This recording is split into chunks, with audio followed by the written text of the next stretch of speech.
Hi folks, I am doctor Ritu and now today आज हम discuss करने वाले हैं प्रीवियस ईयर्स के पेपर्स के बारे में। ठीक है, तो सबसे पहले जिसका डिस्कशन होगा वो है लास्ट ईयर का पेपर 2021 का। ठीक है, तो लास्ट ईयर के पेपर को लेके कुछ लोगों के अंतर्गत मत ये था कि बहुत ज़्यादा टफ पेपर है, लेकिन आज अपन देखेंगे कि जिस तरीके से हमने तैयारी करी है उस तरीके से ये पेपर हमारी तैयारी के बराबर है या नहीं, या इस साल किस तरीके से अपन प्रिटेंड कर सकते हैं कि पेपर का कंसेप्ट क्या हो सकता है। तो आइए डिस्कस करते हैं। साथ ही साथ में आपकी तैयारी का पैटर्न कैसा होना चाहिए, या एंड टाइम पे आपको रिवीजन पे किस चीज़ पे जोर देना चाहिए, वो भी कुछ पॉइंट्स में इसके साथ साथ आपको डिस्कस करूंगी। आपके लिए सजेशन ये है कि इसको क्या है कि आपको जैसे आप रिवाइज कर रहे हैं तो ऐसा नहीं है, इस लेक्चर के लिए आप अलग से टाइम निकालें। जब भी आप रिवाइज करते करते बीच में बोर हो रहे हैं तो अपने ईयरफोन्स लगाइए, फ़ोन से ये लेक्चर को जो भी आपका बोरिंग टाइम पीरियड है तो आपको थोड़ा सा आइडियाज़ मिले और इंसाइट्स मिले आगे की चीज़ों के लिए, थोड़ा सा माइंड रिलैक्स हो, तो उस टाइम पीरियड में आप इस लेक्चर को पूरा सुने। मतलब इसके लिए अलग से टाइम ना निकालें, जो बीच का मेन टाइम है कि पढ़ते पढ़ते हमें बोर हो रहा है तो उस मेन टाइम में इस लेक्चर को सुने। थोड़ा सा आपको पेपर की स्ट्रेटजी ही मालूम होगी इससे। ओवरऑल डिस्कशन का मीनिंग अब एंड टाइम पे इसलिए है क्योंकि आपको पेपर के प्रति क्या स्ट्रेटजी आपकी होनी चाहिए लास्ट ईयर की पेपर से अपन उसको मॉक के स्वरूप में डिस्कस करेंगे। तो आइए स्टार्ट करते हैं। सबसे पहले आपके सामने जो है मैंने संहिता वाइज जो क्वेश्चंस आए थे, टोटल 120 क्वेश्चंस थे लास्ट ईयर के पेपर में। मार्किंग वगैरह सब आपको पता है। तो उसमें अपन ने संहिता वाइज अगर अपन उसको देखें तो उसमें चरक संहिता के अप्रोक्स 31, सुश्रुत के 22, अष्टांग के 10 क्वेश्चन। तो मतलब आप यहाँ से मेन देखेंगे तो 60-70% पार्ट तो आपका संहिता से ही कवर हो गया है। ठीक है, 3 मेजर संहिता से। बाकी देखो काश्यप संहिता के 7 क्वेश्चन है जो कि स्त्री प्रसूति से भी रिलेट अपन कर सकते हैं। रसशास्त्र के जो क्वेश्चन थे रस तरंगनी रस रत्न समुच्चय से आए हुए हैं। भेल हारित का एक क्वेश्चन है, माधव निदान के हैं। भाव प्रकाश संहिता के क्वेश्चन आए हुए हैं जो कि द्रव्य गुण विषय से कवर अप हो जाते हैं। तो ये अपने को ध्यान देना है कि देखो संहिता वाइज पढ़ना कितना हेल्दी है अपने एग्जाम के पॉइंट ऑफ व्यू से। और ये जो अदर क्राइटेरिया है, इस अदर के अंतर्गत आयुष जीके के लगभग 8 के करीब क्वेश्चन थे, जो एक तो सब्जेक्टिव क्वेश्चन था कि है ना आप ये बताइए कि नेशनल प्रोग्राम से रिलेटेड कुछ क्वेश्चन थे। कुछ आईपीजीटी जामनगर को राष्ट्रीय उपाधि दी गई है कि ना बहुत मानद संस्थान है, उसके बारे में क्वेश्चन था। और आपके एक क्वेश्चन ये था कि है ना कोविड-19 से रिलेटेड था, तो वो समसामयिक क्वेश्चन थे, वो लगभग अदर्स की कैटेगरी में डाले हैं। कुछ मॉडर्न से रिलेटेड क्वेश्चन थे, कुछ क्वेश्चन ऐसे थे जो पुराने एग्जाम में मॉडर्न के रिपीट हुए हैं, वही क्वेश्चन यहाँ पे डाले गए थे, वो आगे डिस्कस करूंगी मैं। तो इसको अगर अपन ऐसे देखें तो आपके सामने ये ग्राफ है। तो यहाँ पे ये जो पार्टीशन है 26%, ये चरक का है। ये दिख रहा है आपको 18%, ये सुश्रुत का। 8% जो है ये वाग्भट का। तो इतना पार्ट देखिए आपका केवल वृहत्रयी से क्लियर हो जाता है। बाकी इसी से देखो वृहत्रयी को पढ़ने से ही आपका द्रव्य गुण सब्जेक्ट क्लियर होता है, तो द्रव्य गुण के काफी क्वेश्चन थे। वृहत्रयी को पढ़ लेने से ही आपको काश्यप के भी कुछ क्वेश्चंस जो है हम साइमल्टेनियसली स्टडी कर लेते हैं तो वो भी क्लियर हो जाता है। तो लगभग आप ना मानो तो इतना पार्ट और आपका वृहत्रयी पढ़ने से कवर अप हो जाता है। तो इसीलिए जब भी क्रैश कोर्स डिजाइन किया गया था तो मैंने उसको वृहत्रयी जो था उसको सबसे ज्यादा वेटेज दिया था। तो ये हमारा बेस है, इस बेस को हमें बिल्कुल नहीं छोड़ना है, बिल्कुल नहीं भूलना है कि एंड टाइम पे हम ये सोचें कि हमारी स्ट्रेटेजी ये नहीं होनी चाहिए कि अब जो बच गया है उसको पढ़ लेते हैं, संहिता को छोड़ देते हैं। नहीं, इसको रिवाइज आपको जरूर करना है और फिर आपके पास टाइम बच जाता है तो आप फर्दर चीजें जो है वो देख सकते हैं। जैसे आपके कुछ टॉपिक जो अछूते रह गए वो फिर आप कर सकते हैं। बाकी मेरा कहना सजेशन ये है कि एंड टाइम पे अगर आपने नया टॉपिक ले लिया तो नया टॉपिक जो है ज्यादा टाइम खाता है, तो बजाय कि रिवीजन के वो नया टॉपिक आपको एक तो आपका टाइम पूरा वेस्ट कर देगा, दूसरा स्ट्रेस को लेके आता है। क्योंकि नए टॉपिक को हम पढ़ते हैं तो हमें लगता है अरे यार ये तो हमने पढ़ा ही नहीं, इससे क्वेश्चन आ सकते हैं, ये हो सकता है, तो वो क्या स्ट्रेस क्रिएट करता है। तो जो आपने पढ़ा है केवल उसके ऊपर कॉन्फिडेंस रख के आपको रिवाइज करना है। मतलब कि स्ट्रेटेजी जो होती है सिलेक्शन की वो सबसे बड़ा या सबसे कब से बोलती आ रही हो, रिवीजन रिवीजन रिवीजन, रिवाइज होना बहुत ज़्यादा ज़रूरी है। ये आपके सामने मैंने पाई चार्ट बना के, जो पाई चार्ट अपन रिसर्च और स्टैट में पढ़ते हैं उसको भी देख लेना, वो ऐसा होता है। तो इससे डायग्रामेटिक रिप्रेजेंटेशन ये है कि आपका संहिता का कितना वेटेज है, उस चीज को आप मेमोरी में रखिए, उससे अपना बेस बनाइए। बाकी ये छोटी चीजें हैं जिनको अपने को एक दो बार रिवाइज करना है, ठीक है। अगर इसको आप सब्जेक्ट वाइज डिस्कस करेंगे तो देखो, शारीर रचना जो कि गर्भ व्याकरण, प्रसूति, मूड गर्भ, इससे रिलेटेड क्वेश्चन थे। शरीर क्रिया जैसे स्रोतस से रिलेटेड क्वेश्चंस थे। द्रव्य गुण विज्ञान के देखो काफी क्वेश्चंस यहाँ पे अराइज हुए हैं, काफी पार्ट है क्योंकि भाव प्रकाश से लिया गया है। कुछ जैसे अश्वगंधा का इमेज वाला क्वेश्चन आया था, है ना, बॉटनिकल नेम से क्वेश्चंस दिए गए थे। तो वो अपन ने लास्ट ईयर के पेपर में डिस्कस किया। तो मोटिव क्या है? मोटिव ये है कि संहिता टू द पॉइंट अपने को याद होनी चाहिए, ठीक है। सेकेंड थिंग, आपको अपडेटेड रहना है। जो अदर क्वेश्चन है जिसमें अपन लास्ट ईयर के पेपर सॉल्व करते हैं उसके बेसिस पे, थोड़ा जो मॉडर्न के कुछ क्वेश्चंस पढ़ते हैं उसके बेसिस पे, साथ ही साथ में आयुष की जीके इसके क्वेश्चंस होते हैं। फिर कुछ फर्दर सब्जेक्ट है जैसे अपन ध्यान रखते हैं, रसशास्त्र हुआ, द्रव्य गुण हुआ, अगर तंत्र हुआ। ये सब्जेक्ट ऐसे हैं जिनको अपन ये सोच सकते हैं कि हाँ, संहिता से थोड़ा सा इनका निकलना जो है वो कम हो जाता है। ये सब्जेक्ट बिल्कुल डिफरेंट है। जैसे द्रव्य गुण तो फिर भी अपन संहिता से अप्रोच कर सकते हैं, जैसे मधुर रस वाला क्वेश्चन था तो वो द्रव्य गुण का क्वेश्चन है, लेकिन वो संहिता के अंतर्गत कवर अप हो जाता है। अगर भी काफी संहिता में कवर अप हो जाती है, लेकिन एंटीडोट एक्सेट्रा के क्वेश्चन अपने को थोड़ा सा ध्यान रखने चाहिए।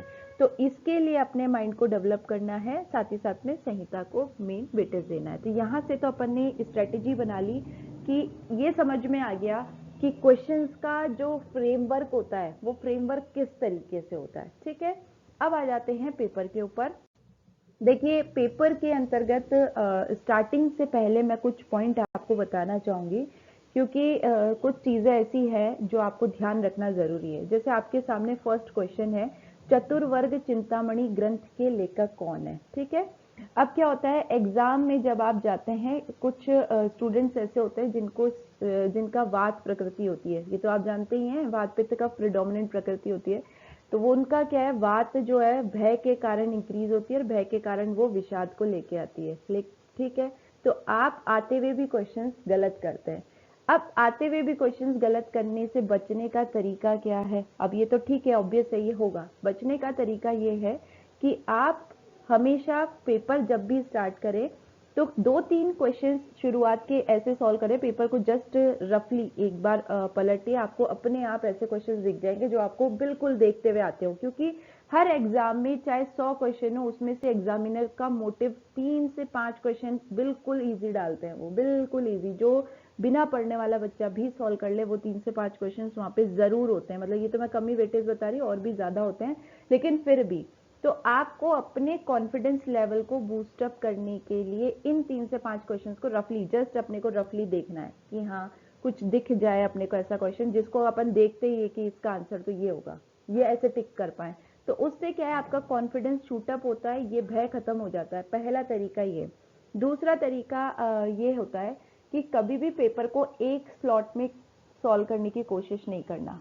रीजन भी, समटाइम्स क्या होता है, एबीसीडी पैटर्न होता है, कई बार चेंज हो जाता है, किसी के सामने शुरुआत का क्वेश्चन बहुत हार्ड आ जाता है। तो अगर शुरू का क्वेश्चन ही बहुत हार्ड है तो फिर आपका कॉन्फिडेंस जीरो हो जाएगा। तो आगे चल के अगर आपको क्वेश्चंस अच्छे मिल भी जाएं तो भी आपके शुरू से माइंड ऐसे वर्क करेगा कि अरे पेपर बहुत टफ आ गया, पेपर बहुत टफ आ गया। तो जो इजी क्वेश्चन है ना, उसमें भी आप एक्स्ट्रा टाइम इन्वेस्ट कर दोगे।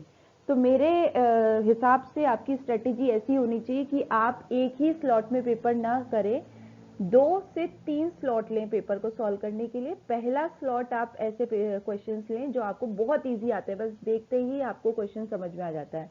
दूसरा स्लॉट आप ऐसे क्वेश्चंस का लें जिनके लिए आपको थोड़ा मिनिमम टाइम जो है वो रिक्वायर्ड है। और तीसरा स्लॉट ऐसा लें जिसमें आप ऐसे क्वेश्चंस लें जो आपको नहीं आते हैं, लेकिन आप डिलीटिंग मेथड से उसको सॉल्व करने का प्रयास करेंगे। तो पहले ये 2 स्लॉट तो ऐसे होंगे जिसमें आपको क्वेश्चन सारे पढ़े हुए होंगे, जो आपको आते हुए होंगे। तो ये 2 स्लॉट में सॉल्व करेंगे। फिर अपना टाइम बचाइए।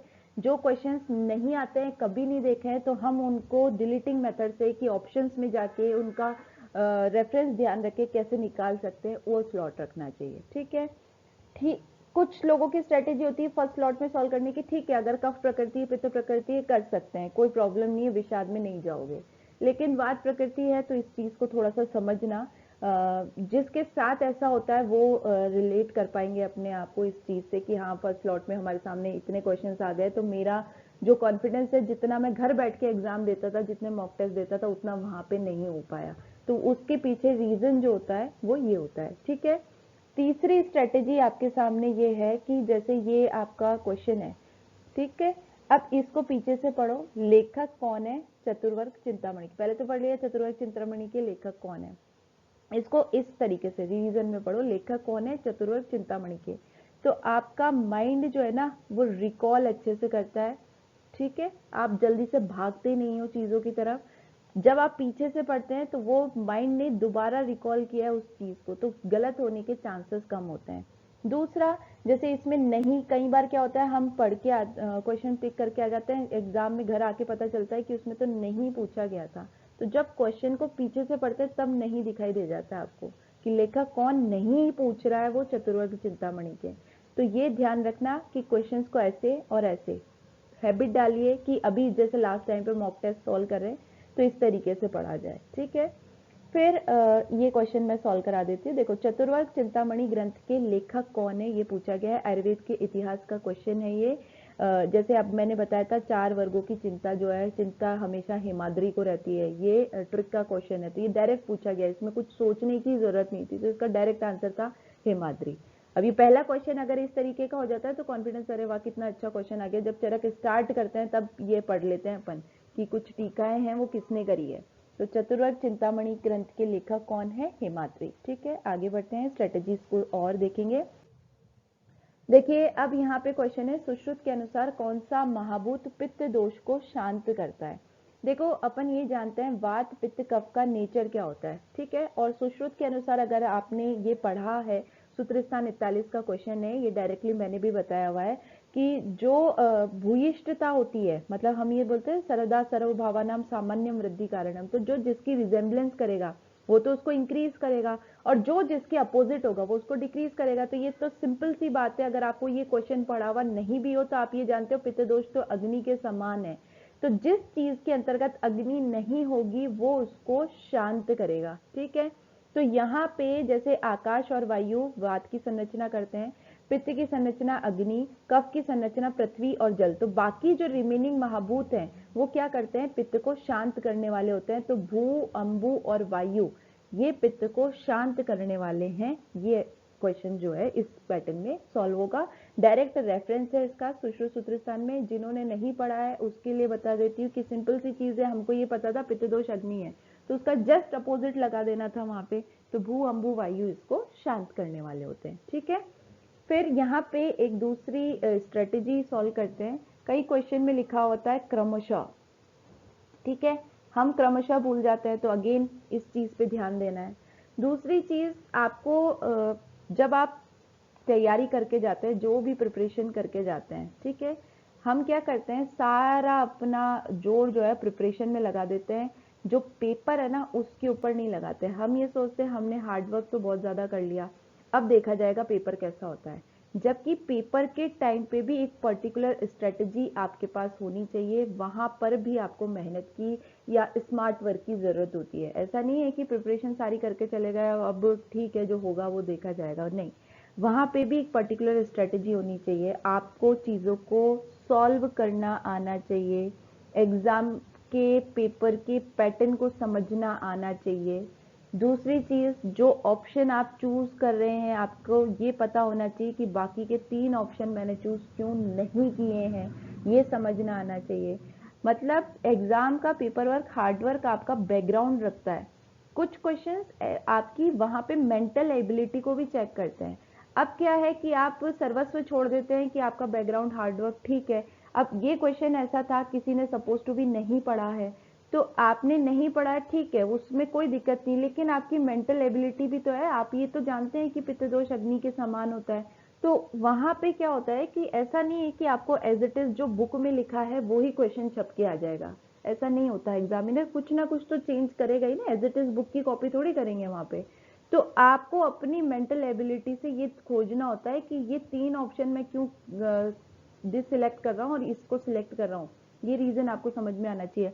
अब ये तरीका होता है, इसीलिए मैं आज 5-6 दिन पहले आपको ये बता रही हूँ, ताकि आप जो मॉक टेस्ट करते हैं उसमें आप अपनी स्ट्रेटेजी बनाइए कि मैं कहाँ गलती करता हूँ, एनालिसिस करिए कि मेरी गलती कहाँ पे हो रही है, किस चीज़ में हो रही है, क्या मैंने इन चीज़ों को इसी तरीके से समझना चाहे। मैं क्वेश्चन को अगर बुक के तरीके का नहीं आता है तो उसको क्या अज्यूम कर लेता हूँ कि ये नया क्वेश्चन है, नई चीज़ है। वो ऐसा नहीं है, वो अपन बैकग्राउंड में जाके मेंटल एबिलिटी से भी सॉल्व कर सकते हैं। मतलब कहने का शॉर्ट नोट ये है कि 60% आपका हार्डवर्क होता है जो आप लेके जाते हैं, और 40% वहाँ पे स्ट्रेटेजी होती है कि आप उस चीज़ को किस तरीके से प्लॉट कर सकते हैं। सपोज टू भी आपने कोई प्रेजेंटेशन बनाया, उस प्रेजेंटेशन के ऊपर आपने बहुत मेहनत करी, लेकिन उसको प्रेजेंट करना भी आपके लिए ऊपर है। अगर आप उसको प्रेजेंट ढंग से नहीं करोगे तो इसके ऊपर की गई मेहनत का कोई फायदा नहीं होगा। यही चीज होती है पेपर के अंदर कि आपकी तैयारी बहुत अच्छी है, लेकिन आपको क्वेश्चंस को सॉल्व करना, पेपर के पैटर्न को समझना, उसमें ट्रिकी क्वेश्चंस को सॉल्व करना कि हम ये सिली मिस्टेक कर रहे हैं कि हमें नहीं समझ में नहीं आ रहा, नहीं लिखा हुआ नहीं दिख रहा है, हम क्रमशः नहीं देख रहे हैं। हम वहां पे रेफरेंस बोला है कि चरक के अनुसार बताइए, सुश्रुत के अनुसार बताइए, भाव प्रकाश के अनुसार बताइए, हम ये पढ़ ही नहीं रहे हैं, हम तो अपने माइंड से सोच के चल रहे हैं, हाँ ये चरक में बड़ा है, चरक के अनुसार टिक कर दिया, जबकि ऊपर बोला गया यहाँ सुश्रुत। तो वो चीज अपने को समझ में आनी चाहिए, तभी आपकी जो मेहनत है वहां पे निखर के आएगी। तो ये थोड़ा सा ध्यान रखना, ठीक है। अब आगे चलते हैं। इसके बाद देखिए चरक के अनुसार एक क्वेश्चन आया है, सर्व बुद्धि अंगहीनम। तो ये जो सत्व बताए गए हैं डिफरेंट टाइप के, उसके अंतर्गत था कि सभी प्रकार से आलसी होता है और उसके अंदर कोई बुद्धि नहीं होती है। तो जैसे अपन ने देखा था कि जो पार्श्विक सत्व होता है वो तो क्या करते हैं कि अपने आहार के लिए ही जीवन जीते हैं, लेकिन वानस्पत्य में तो कोई बुद्धि अंग कुछ भी नहीं होता है। तो ये वानस्पत्य सत्व का डायरेक्टली इंटरप्रिटेशन था चरक संहिता के अंतर्गत। तो ये डायरेक्ट क्वेश्चन आया हुआ है, ये भी कुछ टिपिकल नहीं है, ये हम पढ़ते ही हैं चरक शारी 4/39 के अंतर्गत अपन ये देखते हैं, ठीक है। आगे चलिए। इसके बाद देखिए रीजनिंग और असर्शन के क्वेश्चंस आए हुए हैं। तो पेपर के सेकंड स्लॉट के अंतर्गत आपको ये क्वेश्चन सॉल्व करने, क्योंकि इसको मैच द फॉलोइंग करने में थोड़ा सा टाइम जाता है, तो पहले जो टू द पॉइंट क्वेश्चन है उनको सॉल्व करना, ये थोड़ा सा टाइम कंज्यूमिंग क्वेश्चन है, ठीक है। पढ़ने में इसमें टाइम जाता है, तो आपकी स्पीड अच्छी होनी चाहिए। तो नेक्स्ट जो ट्रिक है वो है स्पीडी, थोड़ा सा स्पीडी होना ताकि अपने लिए टाइम बचे। अब जैसे ये क्वेश्चन है रीजन असर्शन का, इसमें बता रखा है पेप्सिनोजन का सक्रिय पेप्सिन होने के लिए हाइड्रोक्लोरिक एसिड रिक्वायर्ड है। तो ये तो अपन जानते हैं, ये पेप्सिनोजन जो होता है वो इनएक्टिवेटेड फॉर्म होता है, एक एंजाइम है जो प्रोटीन के डाइजेशन का काम करता है। ये क्या है, ये इनएक्टिव फॉर्म है। ये एक्टिव कब होता है, एक्टिव जब होता है जब HCl सीक्रेट होता है। जब आपको भूख लगती है ना, जब आपका पेट में से कुछ किसी की आवाज आने लगती है, वो HCl सीक्रेट होता है। HCl सीक्रेट होगा, आप भोजन करेंगे तो ये पेप्सिनोजन जो इनएक्टिव फॉर्म में है ये पेप्सिन के अंतर्गत कन्वर्ट हो जाता है। तो इसके आगे लिखा हुआ है रीजन क्या है कि जब पेप्सिनोजन का श्रवण होता है तो उसमें पाचन करने की क्षमता नहीं होती, लेकिन जैसे ही हाइड्रोक्लोरिक एसिड के संपर्क में आता है पेप्सिनोजन का विभाजन होकर कम मॉलिक्यूलर वेट का पेप्सिन तैयार हो जाता है, और ये पेप्सिन जो है वो एक्टिवेटेड होता है। ये पेप्सिन ही एक्टिव अवस्था में होता है और यही प्रोटीन का डाइजेशन कर सकता है। तो ये दोनों चीजें सही है और सही एक्सप्लेनेशन भी है। तो यहाँ पे आंसर हो जाएगा ए और आर दोनों सही है और ए की सही व्याख्या है, ठीक है। क्लियर, आगे चलते हैं। इसके बाद सेकंड क्वेश्चन पे आते हैं। इसके अंतर्गत दिया हुआ है मैच द फॉलोइंग। तो प्रकृति के अनुसार गुणों को सही जोड़ना है, ठीक है। अब इसको देखो, अगेन मैंने जैसा बताया कि जब आप पढ़ के गए थे कि कफ प्रकृति के क्या लक्षण होते हैं, पित्त प्रकृति के क्या लक्षण होते हैं, उन्होंने क्या कर दिया, अच्छ लिख दिया। तो अच्छ वर्ड अपन जानते हैं कफ के लिए आता है ना। या ये उस टाइम पे प्रकृति के केस में अपन ने नहीं पढ़ा था, लेकिन मैंने आपको कहीं और पढ़ाया हुआ है कि अच्छ जो है वो कफ के लिए आता है। रुक्ष कौन सा गुण है, वात का गुण है। तो इन्होंने क्या ट्रिकी कर दिया कि वात न लिख के क्या लिख दिया, रुक्ष लिख दिया। अब कुछ लोग क्या है ये सोचेंगे, अरे यार ये क्वेश्चन तो हमने पढ़े ही नहीं है, ये पता नहीं कहाँ से आ गया। तो ये सिंपल ही क्वेश्चन था, लेकिन उन्होंने जस्ट लैंग्वेज चेंज करी है। तो इसलिए मैंने जो कहा ना कि हार्ड वर्क से ही काम नहीं चलेगा, थोड़ा सा स्मार्ट होने की जरूरत है। उन्होंने क्वेश्चन को चेंज किया, तो आपको मेंटल एबिलिटी से उसको समझना आना चाहिए, ठीक है। तो कफ प्रकृति सबसे सुंदर होता है, ये अपन ऑलरेडी जानते हैं, मैंने आपको पढ़ाया हुआ है। चरक विमान स्थान 8 की 91 नंबर की कोटेशन है। प्रसन्न दर्शन आनना, ये अच्छ कफ प्रकृति। जागरूक जो है वो रुक्ष से रिलेट करेगा, वातिक से रिलेट करेगा। जो पित्त प्रकृति के व्यक्ति होते हैं वो सुकुमार होते हैं। धूप में, मैंने एग्जाम्पल दिया था, धूप में थोड़ा सा आप उनको खड़ा कर दो तो बिल्कुल लाल हो जाते हैं, तो उष्ण जो है वो सुकुमार से रिलेट करना है। और अब ये 3 आ गए तो चौथा मिलाना कोई बहुत बड़ी बात नहीं थी। कई बार ऐसा होता है, जैसे देखो ए का 4th ऑप्शन है, मतलब ए नंबर पे है प्रसन्न दर्शन आनना, ये 4th के अंतर्गत है, तो इन 4 ऑप्शन में घुसने की जरूरत नहीं थी क्योंकि सब में देखो ए डिफरेंट है। अगर आपने ये भी सही मिला दिया तो इन सबको देखने की जरूरत नहीं थी। तो इससे क्या है, आपका टाइम बच सकता है। मतलब यहाँ पे स्मार्ट ये भी हो सकता है कि देखो ए ऑप्शन सब में अलग है, तो अगर ए ऑप्शन ही से अपन करेक्ट कर देते हैं उस क्वेश्चन को तो अपने को आगे बढ़ने की जरूरत नहीं थी, अपन इसमें टाइम भी बचा सकते हैं। तो ए का 4th प्रसन्न दर्शन आनना अच्छ प्रकृति, क्लियर, यहाँ पे सही हो जाता है अपना क्वेश्चन। ठीक है, तो ये समझ में आया, आगे बढ़ते हैं। इसके बाद सेकंड आया है मैच द फॉलोइंग। ये भी देखो डायरेक्ट क्वेश्चन है, ये हमेशा पढ़ते हैं अपन, स्रोतस के मूल क्या क्या होते हैं। तो अपन ने पढ़ा हुआ है टीएस खाट के मांस खाते हैं, तो ये मांस व स्रोतस से रिलेट करता है। ठीक है, वी बताया हुआ है मेदो व स्रोतस का मूल है। अस्थि मेज पे रखी रहती हैं तो मेद और जगन है। ठीक है, अंश में मज्जा आता है, ये मैंने बताया अस्थि और संधि, ये मज्जा व स्रोतस का। तो ये डायरेक्ट ट्रिकी क्वेश्चन है, इसमें कुछ भी नहीं था, बट हाँ मैच द फॉलोइंग था। अगेन देखो यहाँ पे ए का 3 ऑप्शन, ये तो चलो सिमिलर हो गया इन दो में, लेकिन बी तक पहुंचने पर सारी कहानी क्लियर हो जाएगी। तो कई बार क्या है, इतना आगे तक जाने की जरूरत ही नहीं, 2 ऑप्शन से भी अपन आंसर को सिलेक्ट कर सकते हैं। फिर आप जब दोबारा आए तो उसको रिवाइज कर लो, बाद की टाइम बच जाए। तो ये स्ट्रेटेजी भी एक अपनानी चाहिए अगर आपको स्पीड अप करना है। ठीक है, आगे चलिए। इसके बाद नेक्स्ट अपन आते हैं, यहाँ पे देखिए फर्स्ट रीजन ये दे रखा है कि सुश्रुत संहिता के अनुसार गर्भ के विकास के 6ठे महीने में बुद्धि का विकास होता है। रटा रखा है ये मैंने आपको, षष्ठे बुद्धि कि 6ठे महीने में बुद्धि का विकास होता है। फिर चरक संहिता के अनुसार गर्भ का बल वर्ण का उपचय 6ठे महीने में होता है। ये बताया था स्त्री के बल वर्ण की हानि होती है और गर्भ के बल वर्ण का उपचय होता है चरक के अनुसार। दोनों क्वेश्चन सही है। ठीक है, तो कथन ए कथन 2 दोनों सत्य हैं। ठीक है, ये तो डायरेक्टली क्वेश्चन पूछा गया है, इसमें भी कुछ बहुत बड़ी महाभारत नहीं है। ठीक है, आगे चलते हैं। इसके बाद आते हैं सुश्रुत संहिता के अनुसार किस मर्म पर आघात होने पर कुंठिता होती है। तो मर्म वाला चैप्टर सुश्रुत शारीर 6 विथ इमेज मैंने आपको पढ़ा रखा है। देखिए अपन देखते हैं ना, गुल्फ मर्म जो होता है, गुल्फ मर्म पैर के अंदर ये वाला, तो इससे क्या होगा, यहाँ से व्यक्ति खज्जता और स्तब्ध पादता हो जाएगी। जानू वाला नी जॉइंट वाला खंजता होता है, कोपर को बोलते हैं ना, मैंने बताया था एल्बो जॉइंट को क्या बोलते हैं, कोनी, ऐसे करके बताया था। तो कूणीता जो होती है वो कुरपर जॉइंट से उत्पन्न होती है, कूणी।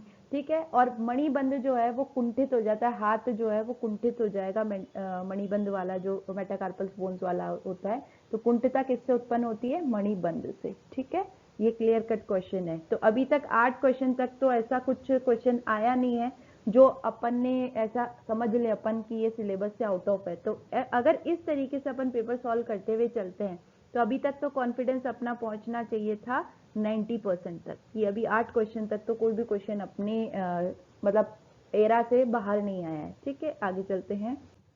इसके बाद 9th नंबर पे आते हैं, इसमें अपने को मैच द फॉलोइंग बता रखा है। ये बहुत ध्यान देना, अष्टांग हृदय के अनुसार, यही बोल रही हूँ बार बार, रेफरेंस ध्यान रखना। अगर देखो आपको कुछ समस्या आती है तो मे बी पॉइंटर या इस तरीके के ऑप्शन हो तो अष्टांग हृदय के अनुसार इसको आप अपने दिमाग में बचा लेना। अब यहाँ पे बोला गया दिनचर्या को अपन को पढ़ना है। ठीक है, ऐसा नहीं है अगर किसी बच्चे ने अष्टांग हृदय नहीं भी पढ़ी है ना, तो भी अगर उसने चरक भी पढ़ी है तो भी आप मैच द फॉलोइंग से निकाल सकते हो उसका आंसर। ठीक है, तो उसमें घबराना नहीं है कि अरे यार अष्टांग हृदय में दिनचर्या मैंने नहीं पढ़ी, अगर आपने चरक की भी ढंग से पढ़ी है तो भी आंसर सॉल्व हो जाएगा। देखो स्नानम ऊर्जम बल प्रदम, ये सबने पढ़ा हुआ है कि स्नान जो है वो ऊर्जा और बल देने वाला होता है। ठीक है, ये जानते ही हैं।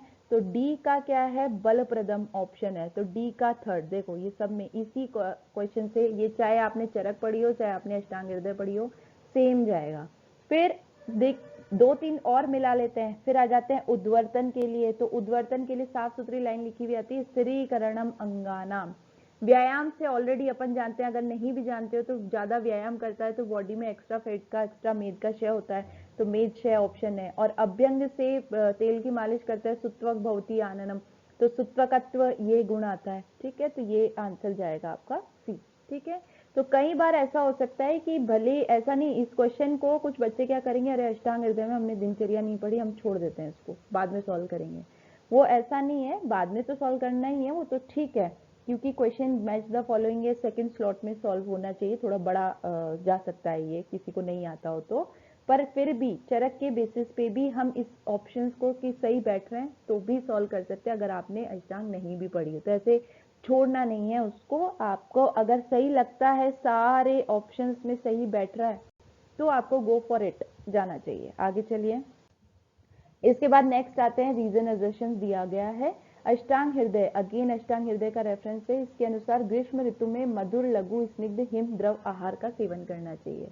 तो बिल्कुल सही है, ये चरक में भी दिया हुआ है, इसमें कोई डिफरेंस नहीं है, शरबत वगैरह पीते हैं, मैंने आपको बता रखा है।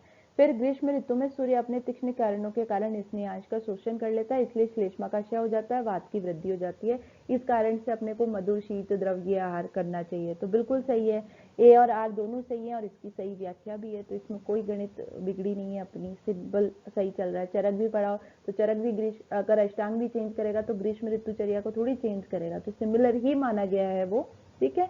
अष्टांग हृदय सूत्र स्थान 3 का क्वेश्चन है ये। इसके बाद आगे चलते हैं अपन, यहाँ पे योग्य विकल्प का अपन को चयन करना है। योग्य विकल्प का चयन करना है मतलब ट्रू स्टेटमेंट अपने को बताना है कि कौन सा आंसर जो है वो करेक्ट है, ठीक है। अगर आपको योग्य विकल्प से समझ में नहीं आता है तो यहाँ इंग्लिश में देख लो कि करेक्ट आंसर पूछ रहे हैं वो इसमें से कौन सा है। तो देखते हैं, फर्स्ट अगेन अष्टांग हृदय रेफरेंस है, शोष रस धातु क्षय का लक्षण होता है।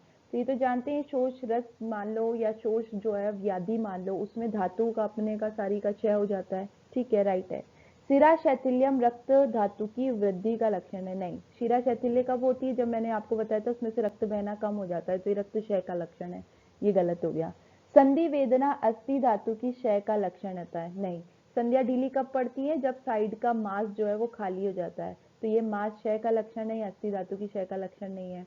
फिर तिमिर दर्शन मज्जा धातु क्षय का लक्षण है, अगेन ये तो राइट है, इसको सही बताया था मैंने, मज्जा का रिलेशन कहीं ना कहीं आंख से होता है, तो आंखों के सामने अंधेरा छा जाना, तिमिर ये मज्जा धातु क्षय का लक्षण है, तो ये ए और डी ऑप्शन जो है वो सही है।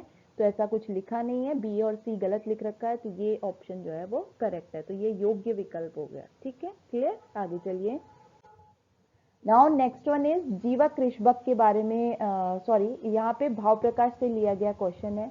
देखो ये डीजी के अंदर फॉल करता है क्वेश्चन, अगर आपने द्रव्य गुण पढ़ी हो तो भी आप सॉल्व कर सकते हो, भाव प्रकाश पढ़ी नहीं पढ़ी वो अलग मैटर है, द्रव्य गुण भी पढ़ी हो तो भी ये क्वेश्चन आप सॉल्व कर सकते हैं। तो अगेन घबराना नहीं है इस तरीके क्वेश्चन देखते हुए, इसमें कुछ भी नहीं है, केवल ये जो अष्टवर्ग के द्रव्य इनके प्रतिनिधि द्रव्य पूछे गए, ये मैंने आपको रटा रखा है, कई बार बता रखा है, विदारी वरी अश्ववराई अष्टवर्ग के द्रव्यों के प्रतिनिधि द्रव्य। तो जीवक ऋषभक का विदारी गंधा, तो यहाँ पे क्या लिख रखा है, जीवक और ऋषभक का प्रतिनिधि द्रव्य जो है वो विदारी कंद है, ठीक है।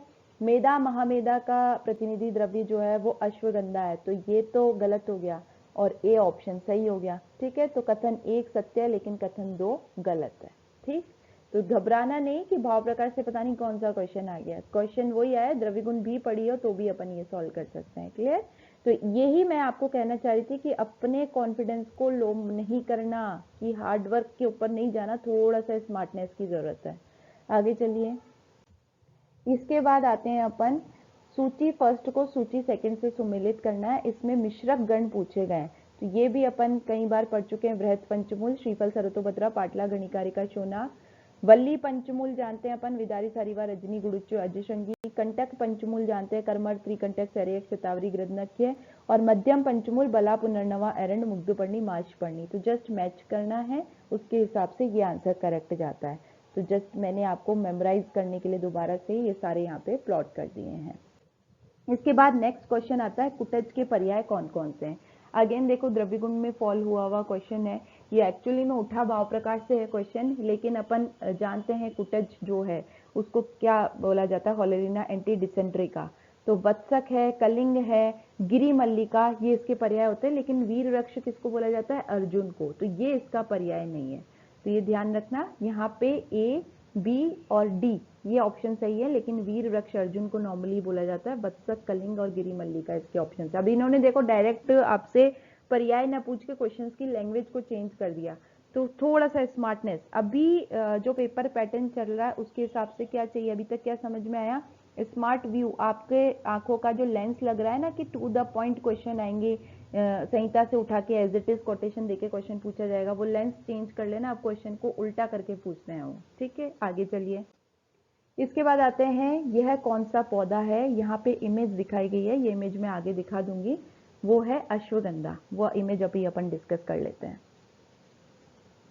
इसमें देखो ये इमेज आपके सामने है अश्वगंधा। अब देखो अश्वगंधा का वैसे नॉर्मली इसको विंटर चेरी बोला जाता है, क्योंकि इसका ये जो फ्रूटिंग है ये विंटर चेरी जैसा दिखाई देता है, that's why it is known as winter cherry. ठीक है, इसको इस तरीके से भी आप समझ सकते थे, ये प्लांट है। दूसरी चीज ये है एक्चुअली अश्वगंधा का, गुरुची का, है ना, हल्दी का, ये प्लांट ऐसे हैं जिनका कोविड-19 में बहुत ज़्यादा यूज़ हुआ था। संशमनी वटी अपन ने गुरुची का यूज़ देखा था, हल्दी को अपन ने दूध में यूज़ देखा, अश्वगंधा को नॉर्मली जेरेटिक रूप में, रसायन के रूप में बहुत ज़्यादा यूज़ देखा था। तो ये क्वेश्चन थोड़ा सा आयुष जीके से भी रिलेट कर गया, क्योंकि अपन ने कोविड-19 के अंतर्गत बहुत बार मीडिया में अश्वगंधा जो है वो दिखाया गया था। ठीक है, तो क्या है कि अभी जो पेपर का पैटर्न है वो करंट से रिलेट कर रहा है। ठीक है, पहली चीज़ आपकी अप्रोच से रिलेट कर रहा है कि आपका एप्टीट्यूड कैसा होना चाहिए पेपर के लिए, मतलब आपकी संहिता के साथ साथ कितना आप उस चीज़ को अप्लाई कर पा रहे हो, आपका अप्लाइड एस्पेक्ट क्लियर है या नहीं है। जैसे उन्होंने क्वेश्चन पूछा, आगे चल के आप देखोगे तो उन्होंने एक क्वेश्चन डाल रखा है कि कृच्छ व्यवहार्यता अति स्थूल के अंतर्गत है, तो अपन जानते हैं चरक में अति स्थूलता में कृच्छ व्यवहार्यता दे रखी है। फिर उन्होंने आगे एक उसका असर्शन बना दिया, तो वो असर्शन उससे रिलेट नहीं करता है।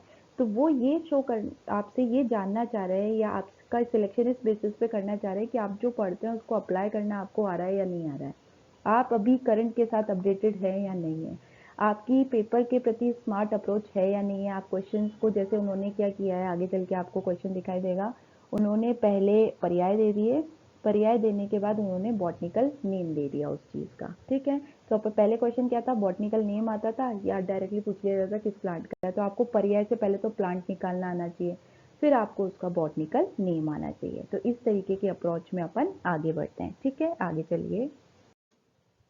Now next one is again द्रव्य गुण का क्वेश्चन है। अब देखो इन्होंने अगेन लेंस चेंज कर दिया, क्या बोल दिया, अब इसको आप मैच द फॉलोइंग करिए।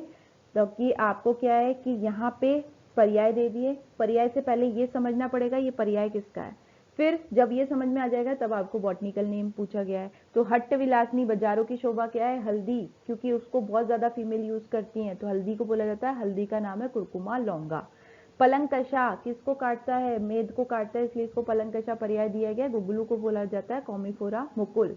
अली वल्लभा बहुत प्रिय होता है अली को, पाटला, तो स्टीरियोस्पर्मम सुवियोलेंस। फिर सहस्त्रवेदी, इसकी हींग की स्मेल इतनी तेज होती है कि बहुत दूर से पता चल जाती है, और ये मैंने एज इट इज अभी दोबारा आपको रिवाइज कराया हुआ है। तो ये फेरुला नॉर्थेक्स हींग को बोला जाता है, इससे आपका ये ऑप्शन करेक्ट बैठता है। ठीक है, इसके बाद आते हैं इंद्रियाणी दृढ़ीकरोति बलम वर्धयति वातनुलोमति।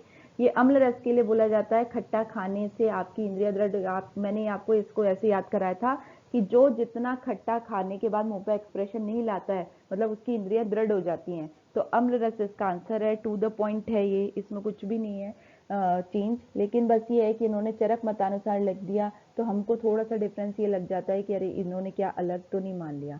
तो ये अम्ल रस है, डायरेक्टली है, चरक सूत्र 26 का क्वेश्चन है। इसके बाद आते हैं, सही विकल्प चुनना है अपने को।